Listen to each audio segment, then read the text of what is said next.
What happens when the Supreme Court steps into one of America's biggest election battles just months before the midterms? On Monday, the answer came in a dramatic 6-3 ruling that handed President Donald Trump a major legal victory and reopened a fight that could affect how millions of mail ballots are handled before November. The Supreme Court allowed the Trump administration to move forward with key parts of an executive order aimed at tightening restrictions around mail-in voting. The decision lifted an injunction that had blocked the administration from implementing parts of the order in 23 mostly Democratic-led states and Washington, D.C.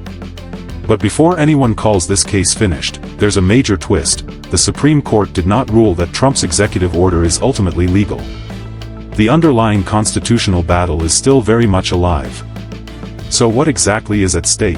Trump's executive order directs the Department of Homeland Security to compile citizenship lists and distribute them to states. It also calls for federal authorities to prioritize investigations involving officials accused of issuing federal ballots to people who are not eligible to vote. Another provision focuses directly on mail ballots, creating a system tied to federal verification and postal service procedures. That's where the political battle gets intense. Trump and many Republicans have argued for years that widespread mail-in voting creates opportunities for fraud and makes elections harder to secure. Trump has repeatedly called for tougher restrictions and has pushed Congress to support broader election legislation.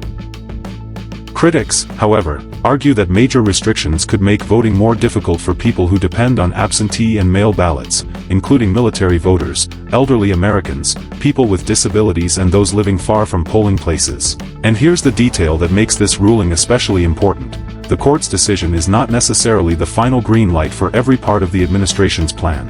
A separate court order involving the Postal Service remains in place, meaning some restrictions could still be blocked while additional lawsuits move forward. In other words, Trump won a major round, but the legal war over mail voting is far from over.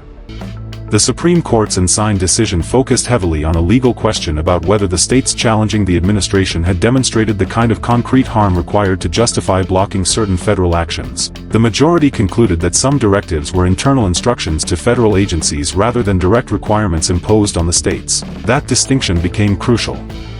But the three liberal justices, Sonia Sotomayor, Elena Kagan and Ketanji Brown Jackson, dissented.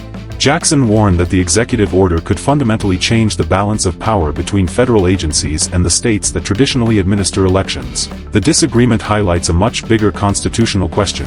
How far can a president go in reshaping election procedures without Congress changing the law? Now, the timing could not be more politically explosive.